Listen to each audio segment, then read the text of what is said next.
Nous recevons Dominique Delair qui va nous parler aujourd'hui de la récupération. Des aides d'enfants handicapés. D'accord.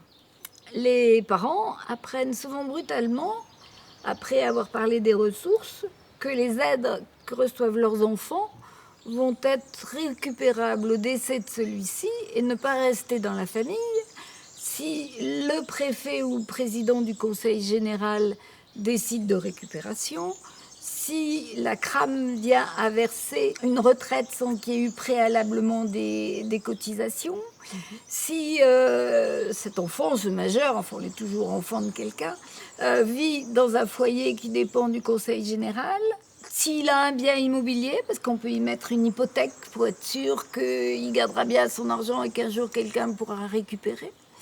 Et actuellement, pour les plus autonomes, on va dire, qui touchent par exemple le FSI, le RSA, eh bien, on a mis en place un système qui ressemble à une évaluation du train de vie, comme on fait pour les plus riches, à qui on demande s'ils ont un yacht ou s'ils ont des chevaux de course. Et bien maintenant, la CPAM ou la CAF, quand elle retrouve une trop grande différence entre le patrimoine et les revenus déclarés, eh bien, va demander à la personne la liste de toutes ses économies, de tous ses biens, et en fonction du patrimoine, va diminuer les aides, considérant que l'argent va être placé, va ramener 3%, ou que l'immobilier va ramener 5%. Les personnes qui ont reçu quelque chose d'une personne qui devient handicapée, pendant les 10 années qui précèdent ce handicap. Pense à un AVC, par exemple. Le Conseil général peut aller demander à récupérer ses dons s'ils ont eu lieu 10 ans avant l'accident,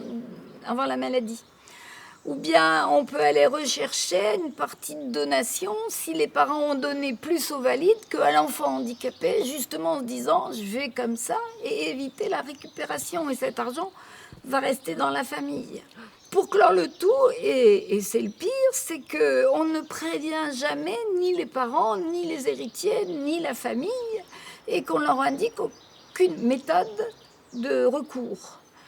C'est hallucinant. Et justement, comment on peut pallier à ce genre de problème? Pour certains, ceux qui arrivent à nous trouver, à trouver des gestionnaires de patrimoine, de préférence spécialisés dans le handicap, on essaie de mixer plusieurs choses. Alors, en premier, l'assurance vie, et j'y reviens souvent, mais c'est l'outil le plus favorable.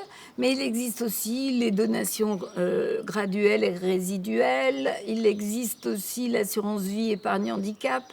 Il existe aussi les sociétés civiles, mettre des biens dans une société civile, enfin qu'elle soit protégée. Le plus injuste est que, comme je vous ai dit tout à l'heure, c'est le préfet ou le président du conseil général qui décide la récupération. Mais chaque département décide, ça veut dire qu'il peut y avoir une complète récupération dans un département donné et aucune récupération dans un autre département. On pourrait presque dire aux parents d'enfants handicapés, allez habiter dans tel département parce qu'il n'y a pas de récupération. Et tout ceci est totalement injuste. Il faudrait que tout cela soit national. Merci beaucoup Dominique pour toutes ces informations. Merci beaucoup.